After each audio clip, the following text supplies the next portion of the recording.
Was اور نصیحتیں، لفظ لفظ حکمتیں، ابر علم و آگہی سے برستی بارشیں، شرع کے امور سے، دین کے شعور سے، قلب و ذہن جگمگاتے ہیں سچ کے نور سے۔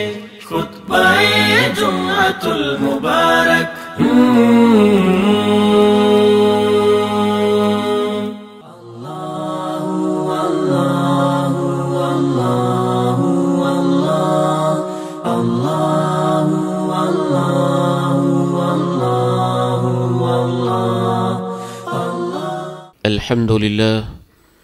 الحمد لله نحمده ونستعينه ونستغفره ونعوذ بالله من شرور أنفسنا ومن سيئات أعمالنا، أشهد أن لا إله إلا الله وحده لا شريك له، وأشهد أن محمدًا عبده ورسوله صلى الله عليه وعلى آله وصحبه وسلم۔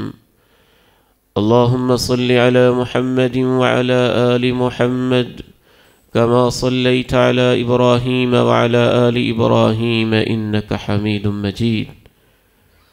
اللهم بارك على محمد وعلى آل محمد كما باركت على إبراهيم وعلى آل إبراهيم إنك حميد مجيد۔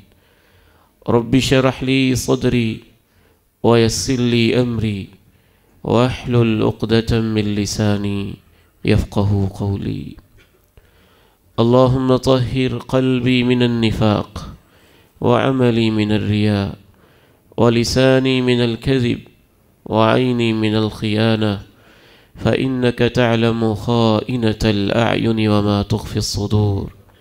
أما بعد، فإن خير الحديث كتاب الله، وخير الهدي هدي محمد صلى الله عليه وسلم، وشر الأمور محدثاتها، وكل محدثة بدعة، وكل بدعة ضلالة، وكل ضلالة في النار۔ أعوذ بالله السميع العليم من الشيطان الرجيم، من همزه ونفخه ونفثه، بسم الله الرحمن الرحيم۔ يا أيها الذين آمنوا اجتنبوا كثيرا من الظن إن بعض الظن إثم، ولا تجسسوا ولا يغتب بعضكم بعضا أيحب أحدكم أن يأكل لحم أخيه ميتا فكرهتموه واتقوا الله إن الله تواب رحيم۔ سورہ حجرات کی اخلاقی تعلیمات کے حوالے سے خطبات جمعہ کا ایک سلسلہ جاری ہے، اور آج اس عظیم سورہ مبارکہ کی ایک آیت مبارکہ میں جو احکامات بیان کیے گئے، ان میں سے صرف اللہ کے ایک حکم کی وضاحت کرتا ہوں۔ فرمایا، اے ایمان والو، بہت زیادہ گمانوں سے بچو، بے شک بعض گمان گناہ ہوتے ہیں۔ وَلَا تَجَسَّسُوا، اور جاسوسی نہ کرو۔ وَلَا تَجَسَّسُوا، اور جاسوسی نہ کرو۔ اصل میں یہ سورہ مبارکہ، بلکہ قرآن مجید کی ہر آیت مبارکہ اس لائق ہے کہ ہم اس کو سمجھنے کے لیے چند منٹ نہیں، زندگیاں وقف کرتے ہیں۔ ایک ایک حکم میں وہ گہرائیاں، پہنائیاں، مفاہیم اور معنی کے ایسے تلاطم خیز سمندر، اور اخلاقیات کے ایسے قیمتی ہیرے اور موتی چھپے ہیں کہ جو اس سمندر میں غوطہ زنی کرتا ہے وہی جانتا ہے کہ قرآن کتنی عظیم کتاب ہے۔ اے ایمان والو، گمانوں سے بچو، بعض گمان گناہ ہوتے ہیں۔ اس پر ایک ادھوری سی گفتگو ہماری ہو چکی ہے، اور آج ہم آگے بڑھتے ہیں۔ بعض دفعہ انسان جب بدگمانی کرنے لگتا ہے تو بدگمانی کے بعد پھر اگلا سٹیج ہوتا ہے جاسوسی کا۔ کسی کے بارے میں گمان پیدا ہوا کہ دیکھنے میں تو یہ اچھا ہے، لیکن اندر سے پتہ نہیں کیسا ہوگا. فلاں انسان میرا ہمسایہ ہے، یہ اپنی تنہائیوں میں کیا کرتا ہے. فلاں شخص بڑا صالح ہے لیکن اپنی خلوتوں میں کیسا ہے. فلاں میرا دوست ہے لیکن اس کی راتیں کیسی ہیں. کبھی ابتدا بدگمانی سے ہوتی ہے اور بدگمانی کی اگلی سٹیج ہوتی ہے جاسوسی. کہا زیادہ گمانوں سے بچو، بعض گمان گناہ ہوتے ہیں. وَلَا تَجَسَّسُوا، اور جاسوسی نہ کیا کرو. جاسوسی کسے کہتے ہیں؟ اس کے دو مطلب ہیں اور دونوں آپ نے ذہن میں رکھنے ہیں. اللہ مجھے اور آپ کو عمل کی توفیق نصیب فرمائے. جاسوسی کا پہلا مفہوم یہ ہوتا ہے کسی انسان کی کمزوریاں، اس کے عیوب، اس کے نقائص اور اس کی خامیاں جن پہ پردہ پڑا ہو ان کو تلاش کرنا اور پھر اسے چاک کرنا.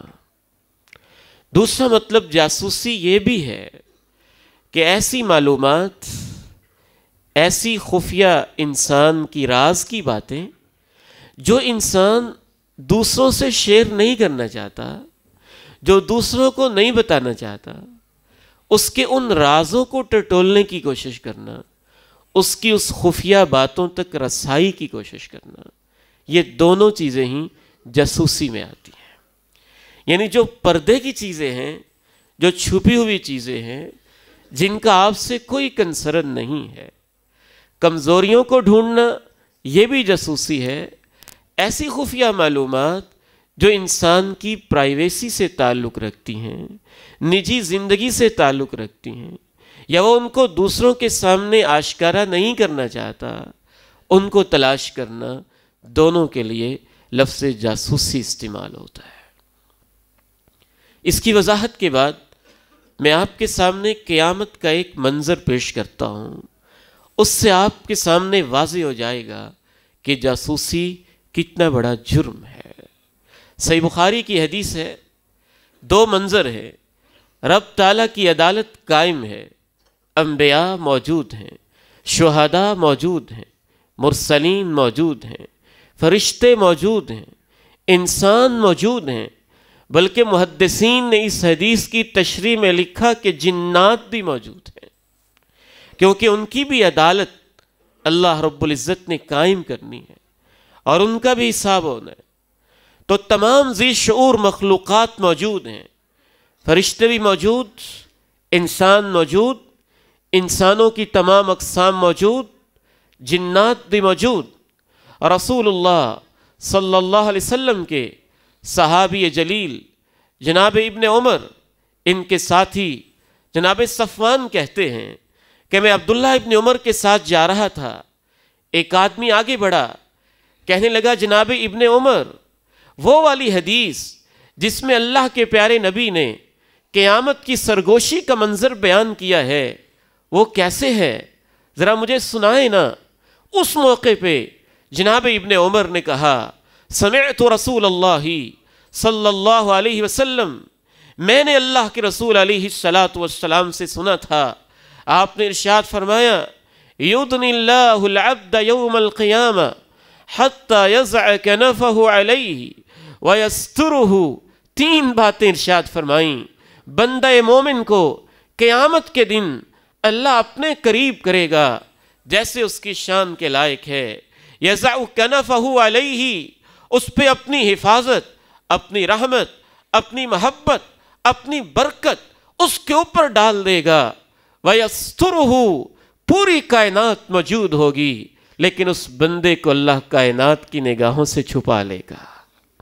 کیسے چھپائے گا وہی بہتر جانتا ہے، کیسے پردے ڈالے گا وہی بہتر جانتا ہے. بندے کو نہیں پتا ہوگا کیا ہو رہا ہے، اللہ اس کو قریب کر لے گا، رحمتیں برکتیں اپنی طرف سے حفاظتیں اس کے اوپر نچھاور کر دے گا. وَيَسْتُرُهُ، اور اس کو لوگوں کی نگاہوں سے چھپا لے گا اور قریب کر کے اللہ اپنے بندے کو اس کے گناہ گنوانا شروع کر دے گا. اے میرے بندے، تو نے یہ گناہ کیا؟ وہ کہے گا کیا. حدیث میں آتا ہے، صحیح بخاری کے الفاظ ہیں اور بعض دیگر صحیح احادیث میں 2 دفعہ بندہ کہے گا یا اللہ جی یہ گناہ ہو گیا تھا، نعم یا ربی، نعم یا ربی، جی ہاں یہ گناہ ہوا تھا، یہ گناہ ہوا تھا۔ اللہ تعالیٰ ایک اور گناہ گنوا کے کہیں گے یہ بھی کیا تھا، یہ بھی کیا تھا، یہ بھی کیا تھا، یہ بھی کیا تھا۔ گناہ گنواتے گنواتے بندہ اپنے تئیں سوچے گا انہو قد ہلکا، آج میں تو برباد ہو گیا، آج میں تو برباد ہو گیا۔ سارے گناہ ایک ایک کر کے گنوائے جانے لگے، لیکن اللہ تیری رحمتوں، تیری محبتوں، تیری عظمتوں، تیرے فضل، تیرے کرم، تیری عنایتوں پہ قربان جائیں۔ اللہ کے پیارے نبی کہتے ہیں اللہ اپنے بندے سے کہے گا اے میرے بندے سترتوہا علیک فی الدنیا، دنیا میں تو نے سارے گناہ کیے، میں نے پردے ڈالے، اغفرها لک اليوم، آج بھی پردے ڈال کے تیرے سارے گناہوں کو معاف کر رہا ہوں۔ فیعطا صحیفۃ حسناتی، یہ دیکھو نیکیوں والا تیرا نام اعمال ہے، یہ تجھے دیا جاتا ہے۔ وہ مبارک بادیں وصول کرتا ہوا، خوش ہوتا ہوا، نیکیوں کا نام اعمال لے کے ینقلب الی اہلہ مسرورا، اپنے گھر والوں میں خوش خوش دوڑتا دوڑتا واپس جائے گا۔ ایک اور منظر ہوگا، اللہ ایک بندے کو بلائیں گے، یہ منافق ہوگا، یہ مشرک ہوگا، یہ ظالم ہوگا، یہ پاپی ہوگا، یہ مجرم ہوگا۔ اللہ اس کو بلائیں گے، کوئی پردہ نہیں، کوئی آڑ نہیں، کوئی حفاظت نہیں، کوئی اللہ کی رحمت کا انتظام نہیں، اللہ کی محبت نہیں۔ فرشتے موجود ہیں، انسان موجود ہیں، انسانوں میں سے انبیاء موجود ہیں، شہداء موجود ہیں، رسل موجود ہیں، جنات موجود ہیں، والدین موجود ہیں، بیٹے بیٹیاں موجود ہیں، شاگرد موجود ہیں، ہمسائے موجود ہیں، دوست احباب موجود ہیں۔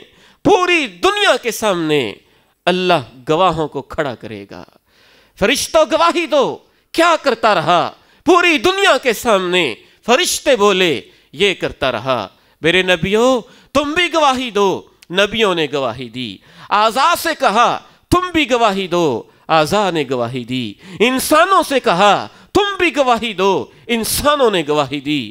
زمین سے کہا تو بھی بول کے بتا کیا کرتا تھا، زمین بولی۔ وَيَقُولُ الْأَشْهَادُ هَؤُلَاءِ الَّذِينَ ظَلَمُوا أَنفُسَهُمْ، سب گواہ پکار کے کہنے لگے یہ ظالم لوگ ہیں۔ پھر آواز آئی الا لعنت اللہ علی الظالمین، کائنات کے لوگوں سن لو، ان ظالموں پہ ہمیشہ ہمیشہ کے لیے اللہ کی لعنت پڑ چکی ہے۔ یہ 2 منظر ہیں۔ یہ کیوں 2 منظر ہیں؟ ایک کی پردہ پوشی کی جا رہی ہے اور ایک کو پوری دنیا کے سامنے ذلیل و رسوا کیا جا رہا ہے۔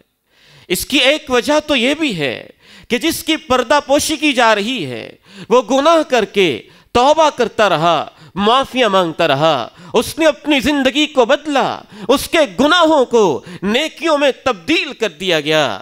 دوسری وجہ یہ بھی ہے کہ جس کو ذلیل و رسوا کیا گیا اس کا گناہ شرک، کفر، ظلم، منافقت کے اوپر مبنی تھا، اس لائق نہیں تھا کہ پردہ پوشی کی جائے۔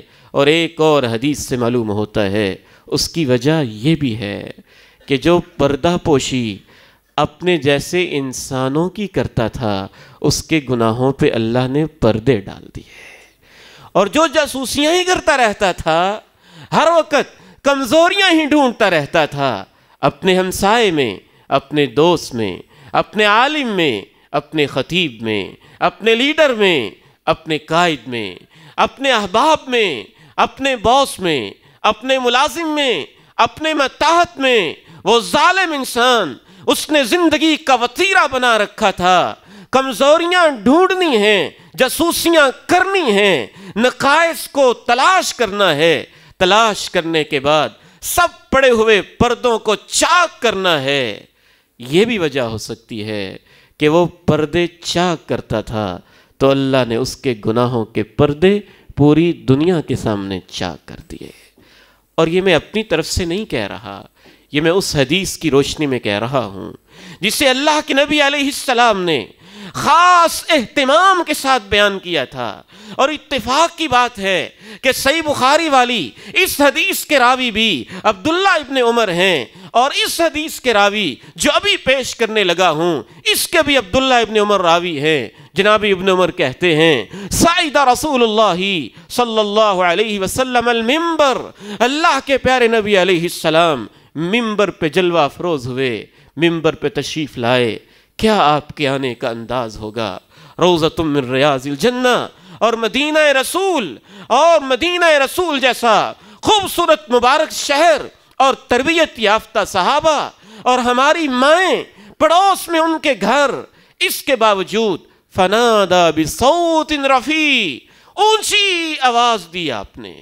آج اب نئے انداز سے آئے ہیں نا، اس لیے جناب ابن عمر وہ منظر کھینچ رہے ہیں، منبر پہ تشریف لائے، منبر پہ جلوہ افروز ہوئے، فنادا بصوت رفیع، اونچی آواز کے ساتھ پکارا۔ ایک روایت میں اضافہ ہے حتیٰ کہ جو مسجد کے قریب والے گھر تھے اور گھروں میں بیٹھی عورتیں تھیں ان تک آواز پہنچ گئی۔ کیا کہا؟ یا معشر من آمن بلسانی ولم یفض الایمان الی قلبی، او مدینہ کے باسیو، اے وہ لوگو، اے میرے امتیوں جو اوپر سے اسلام لانے کا دعویٰ کر چکے ہیں، ایمان ان کے دلوں میں پہنچا نہیں ہے، لا توذوا المسلمین، میرا کلمہ پڑھنے والے مسلمانوں کو تکلیفیں نہ دیا کرو، ولا تعیروہم، ان کو تانے نہ دیا کرو، ولا تتبعوا عوراتہم، اور ان کی جاسوسیاں نہ کیا کرو، اسی ہی جاسوسی کہتے ہیں۔ تتبعوا عوراتہم، خوبصورت عظیم ترین لفظ ہیں، ان کے پردوں کو تلاش نہ کیا کرو، ان کے پردوں کو تلاش نہ کیا کرو، ان کے رازوں کی ٹو نہ کیا کرو، ان کے پردے والی چیزوں کے پردے چاک نہ کیا کرو۔ فَإِنَّهُ مَن يَتَّبِعْ عَوْرَةَ أَخِيهِ، پھر آپ نے ارشاد فرمایا جو اپنے مسلمان بھائی کی پردے کی باتوں کی تلاش میں رہتا ہے، رب العالمین اس کی تلاش میں ہو جاتا ہے، اور پھر جس کی تلاش میں رب ہو جاتا ہے، یفضحہ ولو فی رحل بیتی، اس نے اپنے گھر کی چار دیواری میں بھی گناہ کیا ہو تو وہاں بھی اللہ پردے چاک کر کے اس کو ذلیل کر دیتا ہے۔ اس قدر خطرناک جرم ہوتا ہے جاسوسی۔ نقائص کو تلاش کرنا، کمزوریوں کو تلاش کرنا، گناہوں کو تلاش کرنا، انسان کے اندر چھپے ہوئے عیوب، وہ بیچارہ جو تنہائیوں میں کرتا ہے، پردوں میں کرتا ہے، نگاہوں سے چھپ چھپ کے کرتا ہے، نہ جانے پھر کیسی کیسی معافیاں بھی مانگ لیتا ہے، اور کیسے کیسے رو بھی لیتا ہے، دھو بھی لیتا ہے، کیسے اپنے دل کے زنگ اتار بھی لیتا ہے، اور کیسے صاف بھی کر لیتا ہے اپنے آپ کو۔ لیکن آپ ہیں کہ آپ کے اندر یہ عادت ہے کہ نہیں، یہ معافی مانگے یا نہ میں اس کو معاف نہیں کروں گا، اللہ کرے یا نہ میں نے اس کو معاف نہیں کرنا، اس کو ذلیل اور رسوا کر کے چھوڑنا ہے۔ یہ ارادے، یہ پلاننگز، یہ منصوبہ بندیاں، اور اپنے اندر یہ عادت ڈیولپ کر لینا۔ رب العالمین نے کہا او ایمان والو، او ایمان والو، ایمان والو، مانتے ہو میرے قرآن کو، بہت زیادہ بدگمانیوں سے بچو، بعض گمان گناہ ہوتے ہیں۔ وَلَا تَجَسَّسُوا، جاسوسی نہ کیا کرو، وَلَا تَجَسَّسُوا، جاسوسی نہ کیا کرو۔ کیا کیا انداز ہوتے ہیں جاسوسی کے جو میں نے مشاہدات دیکھے ہیں، مختصر وقت میں ان کی طرف اشارہ کرتے ہوئے بات کو آگے بڑھاتے ہیں۔ ہمارے معاشرے میں جاسوسی کا ایک انداز تو یہ ہوتا ہے کہ ہم براہ راست ایسے چبھتے ہوئے سوال پوچھتے ہیں جو اگلے بندے کو پسند ہی نہیں ہے۔ رشتہ آیا تھا، واپس کیوں ہو گیا تھا؟ تمہاری بیٹی میں کیا مسئلہ تھا؟ طلاق کیوں ہو گئی تھی؟ منگنی کیوں ٹوٹ گئی تھی؟ وہ کیا مسئلہ ہوا تھا؟ بس یوں ہی چسکے لینا، یہ چسکے لوگوں کے زخموں پہ نمک چھڑک دیتے ہیں، ان کے زخموں کو ہرا بھرا کر دیتے ہیں۔ آپ تنہائیوں میں دعائیں کریں، اللہ ہماری بیٹیوں کو محفوظ رکھے، اچھا تیری شادی کو 2 سال ہو گئے، بچہ کیوں نہیں پیدا ہوا، پیدائش کیوں نہیں ہوئی؟ اور یہ مشاہدات وہ ہیں جو آنکھوں دیکھے اور کانوں سنے ہیں۔ میں اس بہن بیٹی کو آج تک نہیں بھولتا جو ہمارے گھر میں ایک دفعہ مہمان کے طور پہ آئی اور دوبارہ کبھی نہ آئی۔ پوچھا کیا وجہ ہے؟ کہنے لگی میں آپ کے گھر گئی، پتہ نہیں وہ کون سی خاتون تھی، آتے ہی اس نے مجھ سے سوال یہ پوچھا تھا، سنا ہے تجھے طلاق ہوئی ہے، کیوں ہوئی تھی؟ پہلی ملاقات، اور اتنا عجیب سوال۔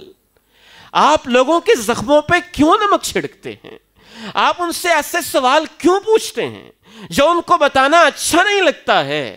ایک نوجوان مجھے ملا، عرض کرنے لگا، آنکھوں میں آنسو لے کے کہتا ہے دعا کریں اللہ مجھے اولاد دے دے، اللہ مجھے اولاد دے دے۔ میں اتنا پریشان اس بات سے نہیں ہوں کہ میرے پاس اولاد نہیں، جتنا میں لوگوں کے سوالوں سے پریشان ہوں کہ کیوں اولاد نہیں ہوئی ہے؟ 5 سال ہو گئے، 6 سال ہو گئے، 10 سال ہو گئے، 1 سال ہو گئے۔ آپ کو کیا ان سوالوں سے غرض ہے؟ آپ کیوں پردے چاک کرنا چاہتے ہیں؟ آپ کیوں زخموں پہ نمک چھڑکنا چاہتے ہیں؟ آپ مرہم نہیں رکھ سکتے، دلاسا نہیں دے سکتے، حوصلہ نہیں دے سکتے، تو اذیت ناک سوال کیوں کر رہے ہیں؟ یہ پردہ چاک کرنے ہی کا ایک انداز ہوتا ہے۔ اچھا تمہاری تنخواہ کتنی ہے؟ کتنی آمدن ہو جاتی ہے؟ روزانہ کتنے کما لیتے ہو؟ کتنے پیسے ملتے ہیں؟ کیا ہو رہا ہے، کیا نہیں ہو رہا؟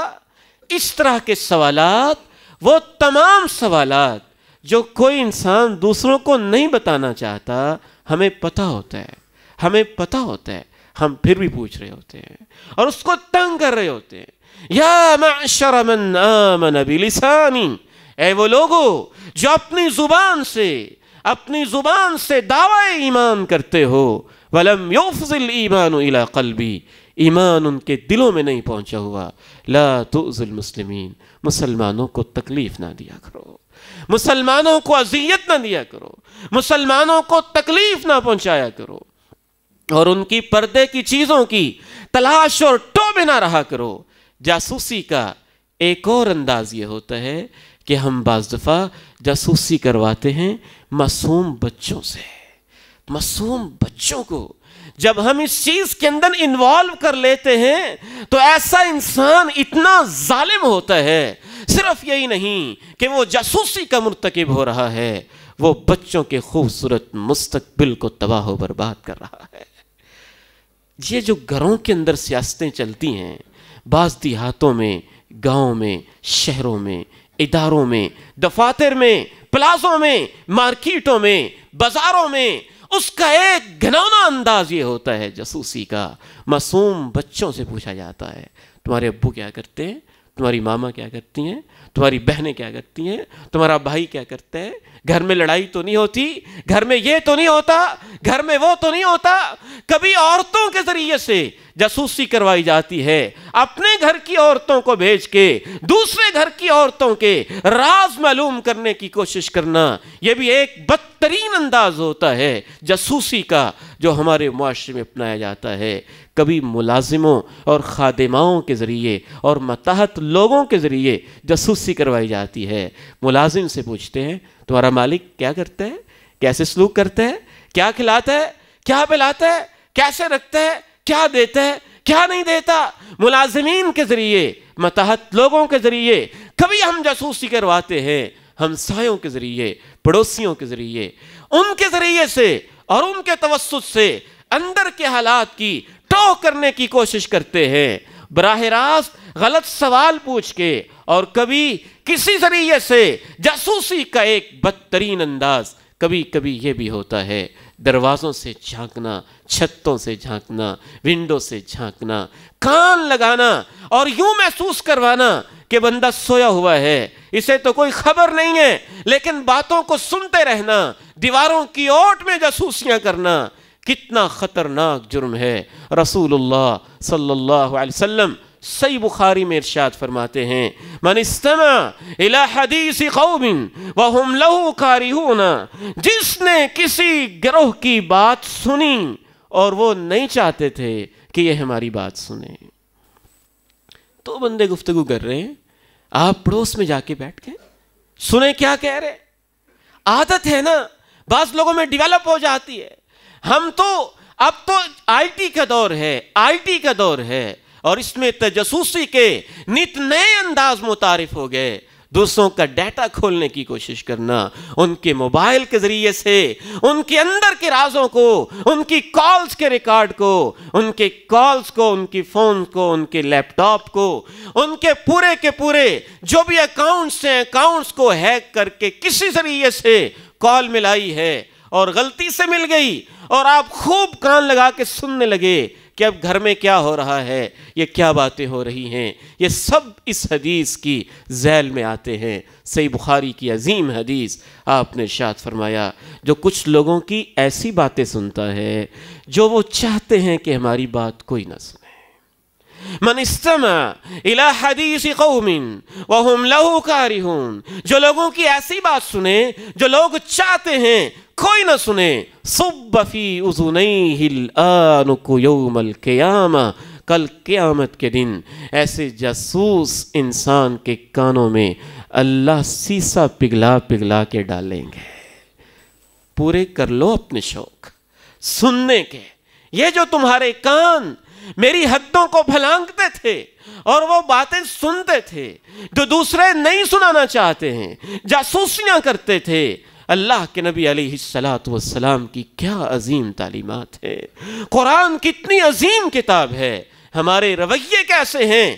کبھی جاسوسی کا انداز یہ بھی ہوتا ہے کہ لوگ براہ راست کسی کے گھر میں ملاقات کے لیے وہ وقت منتخب کرتے ہیں جو افراتفری کا وقت ہو, تاکہ ان کے گھر میں جائیں اور گھر کے راز ہمیں معلوم ہو جائیں. میرے بھائیوں, گھر کے اندر کے معاملات تو خصوصاً اللہ اور اللہ کے رسول کی نگاہوں میں اتنے محترم ہیں کہ وہاں کا تو ہر معاملہ ہی پرائیویٹ ہوتا ہے, اور وہ بد تہذیب انسان ہوتا ہے جو دوسروں کے گھروں کے معاملات کو ٹٹولنے کی کوشش کرتا ہے. پرلے درجے کا احمق اور اخلاقیات سے گرا ہوا انسان ہوتا ہے. اللہ کے پیارے نبی علیہ السلام کی اگر میں وہ آپ کے سامنے احادیث رکھوں جو گھروں کی پرائیویسی کے متعلق ہیں تو اس کے اوپر ایک پورا لیکچر چاہیے ہوگا. سورہ نور کا بڑا اہم ترین حصہ یہ ہے کہ گھر کے رازوں کے کیا معاملات ہوتے ہیں. اللہ کے پیارے نبی علیہ السلام تشریف فرما ہیں. ایک صاحب ملنے آئے ہیں. اللہ کے پیارے نبی علیہ السلام کنگھی مبارک ہاتھ میں ہے, سر مبارک میں کھجا رہے ہیں, اور وہ یوں آپ کے حجرہ مبارک پہ جو دروازہ ہے اس کے اندر چھوٹا سا سوراخ ہے اور اس سے اندر جھانک رہا ہے. اللہ کے نبی علیہ السلام کو پتہ چل جاتا ہے. آپ کہتے ہیں اگر مجھے پہلے پتہ چل جاتا تم میری طرف میرے گھر میں جھانک کے دیکھ رہے ہو, میں اسی کنگھی کو تمہاری آنکھ میں مار کے تمہاری آنکھ ضائع کر دیتا. یہ صحیح بخاری کی حدیث ہے. گھروں کی پرائیویسیاں کیا ہوتی ہیں. اللہ کے بندو, یہ 4 منزلہ گھر کس لیے ہیں اگر تم نے اندر ہی جھانکنا ہے؟ یہ بیڈ روم کس لیے ہیں اگر تم نے اندر کے راز فاش کرنے ہیں؟ یہ 4 دیواریاں کس لیے ہیں اگر تم نے ہر گھر کے اندر کی معلومات تک پہنچنے کی ناپاک کوششیں کرنی ہیں؟ یہ محلے کس لیے ہیں؟ یہ پرائیویسی کس لیے ہے؟ یہ ازدواجی معاملات کس لیے ہیں؟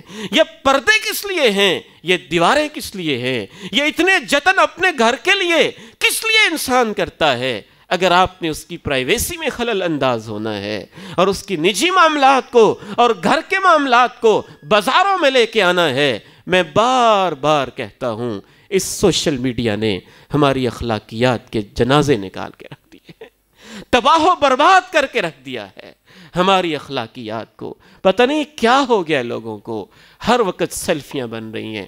خود اب تو ہمیں اپنے بھی شاید ایسی عادت بن گئی ہے کہ ہم اپنے گھر کے معاملات بھی فیس بک پہ لا رہے, واٹس ایپ پہ لے رہے ہیں. یہ ہمارا ڈنر ہے, یہ ہمارا لنچ ہے, یہ ہمارا کھانا ہے, یہ ہم کھا رہے, یہ ہم کر رہے. کیسی فضول حرکتیں ہیں. حیران ہوتا ہوں دیکھ دیکھ کے. یہ جو ویڈیو ہے یہ تبلیغی مقصد کے لیے ہے کہ لوگوں تک بات پہنچ جائے, لیکن عجب معاملہ دیکھا ہے.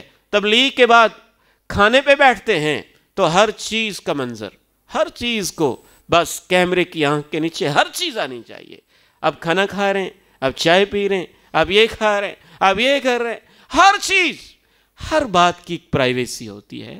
کسی وقت انسان کس حال میں ہوتا ہے, کسی وقت کس کیفیت میں ہوتا ہے, اور اس کیمرے اور موبائل نے تو آ کے ہماری ساری کی ساری پرائیویسی اور ہماری نجی زندگی کو ایسا اوپن اور تباہ و برباد کر کے رکھ دیا کہ اخلاقیات کے جنازے تک نکل کے رہ گئے. او میرے بھائیو, اللہ کا حکم ہے ایمان والو, بہت زیادہ گمانوں سے بچا کرو, جاسوسی نہ کیا کرو. بلکہ اللہ کے پیارے نبی علیہ الصلوۃ والسلام نے سنن نسائی میں یہاں تک ارشاد فرما دیا, جو شخص کسی کے گھر میں جھانک رہا ہو اور وہ گھر والے اس کی آنکھ کو پھوڑ دیں, فَفَقَعُوا عَيْنَهُ, وہ اس کی آنکھ کو پھوڑ دیں کہ ہمارے گھر میں کیوں جھانک رہے ہو, فَلَا دِيَةَ وَلَا قِصَاصَ, میں اللہ کا پیغمبر فیصلہ کرتا ہوں, ایسے انسان کی آنکھ ضائع ہو جائے تو نہ وہ قصاص لے سکتا ہے نہ دیت لے سکتا ہے. ایک آنکھ پھوڑنے کی دیت 50 اونٹ اللہ نے مقرر کی ہے.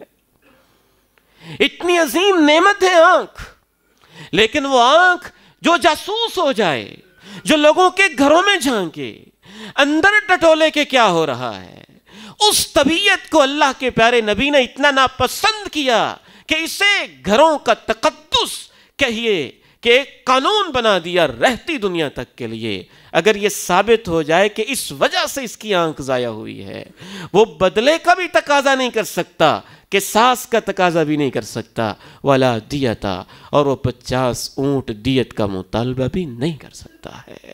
اس کا جرم اتنا قبیح ہے. یا ایھا الذین آمنوا اجتنبوا کثیرا من الظن, اے ایمان والو بہت زیادہ گمانوں سے بچا کرو, ان بعض الظن اس, بعض گمان گناہ ہوا کرتے ہیں, ولا تجسسوا, جاسوسی نہ کیا کرو, ٹوبے نہ رہا کرو, لوگوں کی کمزوریوں کی تلاش میں نہ رہا کرو. میرے محترم بھائیوں, میرے عزیزوں, میرے بزرگوں, میرے پیارے سامعین محترم, لاہور کے دور دراز جگہوں سے تشریف لانے والوں اور پنجاب بھر سے آنے والوں, میں آپ کو اللہ کا واسطہ دیتا ہوں, بڑی ضرورت ہے کہ ہم اپنی اصلاح کریں, ہم اپنی اصلاح کریں. اگر آپ عیب ڈھونڈنا ہی چاہتے ہیں نا, تو بڑا کھلا میدان ہے, بہت کھلا میدان ہے. تنہائیوں میں بیٹھ جائیں اور اپنے عیبوں کی فہرست بنا لیں. بیٹھ جائیں تنہائیوں میں, رات میں, خلوت میں, اکیلے میں, اور ڈھونڈیں اپنے عیب. کیا کیا میں نے بچپن میں, کیا کیا میں نے لڑکپن میں, کیا کیا میں نے راتوں میں, کیا کیا میں نے دوپہروں میں, کیا کیا میں نے عزتوں کے ساتھ, کیا کیا میں نے دوستوں کے ساتھ, کیا کیا میں نے اپنے والدین کے ساتھ, کیا جرم کیے میں نے اپنے بہنوں بھائیوں کے خلاف, کیا جرم کیے میں نے اپنے رب کے خلاف اور اپنے رسول کے خلاف. ڈھونڈنا ہے تو اپنے عیب ڈھونڈو نا, اپنے عیب ڈھونڈو. یہ پوچھا جائے گا تم کیسی زندگی گزار کے آئے ہو, یہ نہیں پوچھا جائے گا لوگ اپنے گھروں میں کیسی زندگی گزارتے تھے. حتیٰ کہ یاد رکھیے گا اور اس بات کو نوٹ کیجیے گا, حکمران کے لیے بھی بلا وجہ لوگوں کی جاسوسی کرنا جائز نہیں ہے.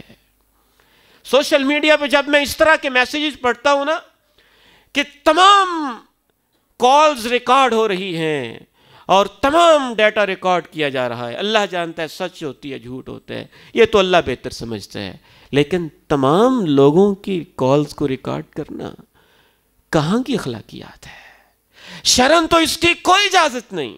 حضرت امیر معاویہ رضی اللہ تعالیٰ عنہ وقت کے خلیفہ ہیں, کہتے ہیں کہ میں نے اللہ کے رسول علیہ السلام سے سنا تھا, ان الامیر اذا ابتغى الریبۃ فی الناس, جب حکمرانوں کا یہ حال ہو جائے کہ وہ لوگوں کی کمزوریاں ڈھونڈنے میں لگ جائیں, وہ حکمران لوگوں کو خراب کر دیں گے, لوگوں کو خراب کر دیں گے.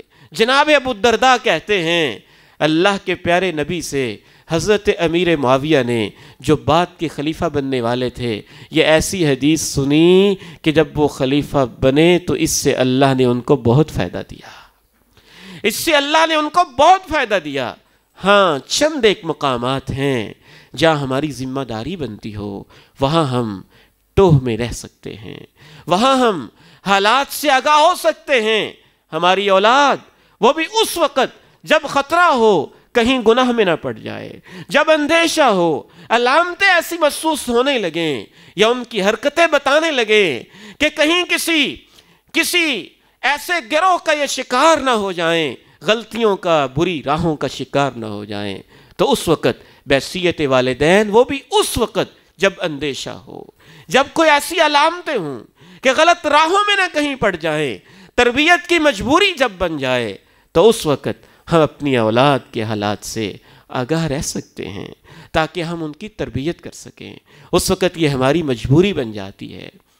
یا اسی طرح سے حکمرانوں کو جب کسی گروہ کے بارے میں پتہ چل جائے کہ یا اشارے مل جائیں کہ یہ غلط حرکتوں میں ملوث ہے، چوری میں، ڈکیتی میں، دہشت گردی میں، واردات میں، فلاں غلط کاموں میں، پھر اس وقت اجازت ہے کہ ان لوگوں کے لیے سیکورٹی کے پوائنٹ آف ویو سے، مفاد عامہ کے لیے، مسلمانوں کی حفاظت کے لیے، پھر تو اس طرح کا کام کرنا بعض دفعہ واجب اور فرض ہو جاتا ہے۔ یا مسلم امہ کی حفاظت کے لیے، مسلم اسٹیٹ کی حفاظت کے لیے غیر ممالک کفار ہمارے ساتھ کیا کر رہے ہیں، ان کے حالات سے آگاہ رہنا، وہ کیا سازشیں کر رہے ہیں، یہ سیکورٹی کے پوائنٹ آف ویو سے ہماری مجبوری بن جاتی ہے۔ یا بعض دفعہ گھروں میں کوئی رشتے ناطے کی بات چل رہی ہے اور ہم نے اپنی پیاری بیٹی کو، جسے ہم نے 20-22 سال تک محبتوں سے پالا ہے، عمر بھر کے لیے کسی کے حوالے کرنا ہے، تو پھر ہمارا فرض ہے کہ ہم اس شخص کے بارے میں معلومات حاصل کر لیں، کیسا انسان ہے، جرائم پیشہ تو نہیں ہے، کس نوعیت کا ہے، تاکہ ہماری بیٹی کا مستقبل محفوظ ہو جائے۔ یہ مجبوریاں ہوتی ہیں جہاں شریعت نے اجازت دی، لیکن عام حالات میں یہ حکم ہے کہ جاسوسی نہ کیا کرو۔ اللہ تعالیٰ سے دعا ہے میری اور آپ کی حفاظت فرمائے، اور یہ جو تجسس کا عمل ہے اس سے اللہ رب العزت ہمیں بچنے کی توفیق نصیب فرمائے۔ عموماً کبھی نیت ہوتی ہے کسی کی کمزوریوں کو تلاش کرنا تاکہ اس کو بدنام کیا جائے، بد نیتی، اور کبھی کبھی انسان جو ہے اس کی بد نیتی نہیں ہوتی، بدگمانی ہوتی ہے، اور کبھی کبھی بدگمانی بھی نہیں ہوتی، بد نیتی بھی نہیں ہوتی، بس ویسے ہی عادت ہوتی ہے کہ اگلے بندے کے حالات کا پتہ کریں، کیا کر رہا ہے، کیسے کر رہا ہے، کیسے نہیں کر رہا۔ تینوں وجوہات جو بھی ہوں، باہر صورت سوائے چند مشروط حالات کے، عام حالات میں دوسروں کی پرائیویسی میں دخل اندازی یہ جاسوسی ہے، اور شریعت اس کی اجازت نہیں دیتی۔ اللہ تعالیٰ ہماری نجی زندگیاں بھی پاکیزہ بنائے، اور قیامت کے دن بھی ہماری نجی اور ہر طرح کی زندگیوں کے اوپر اللہ پردہ پوشی فرما لے۔ وآخر دعوانا الحمدللہ رب العالمین۔ الحمد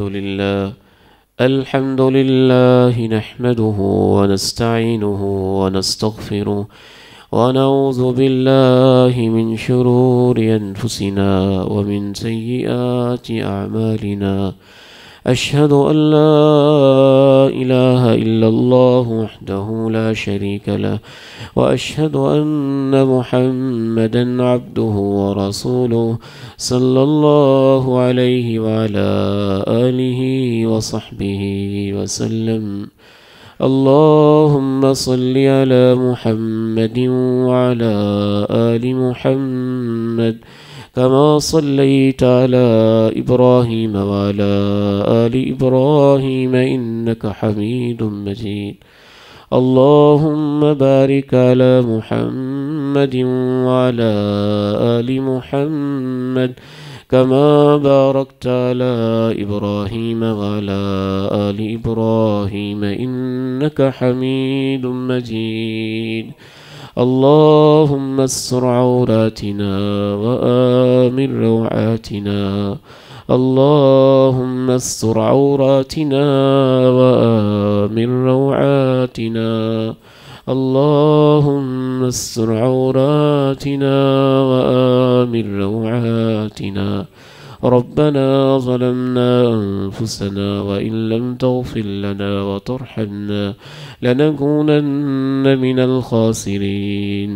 ربنا آتنا في الدنيا حسنة وفي الآخرة حسنة وقنا عذاب النار. ربنا تقبل منا إنك أنت السميع العليم وتب علينا إنك أنت التواب الرحيم. وصلى الله وسلم وبارك على النبي الأمين وعلى آله وصحبه أجمعين. آمين برحمتك يا أرحم الراحمين.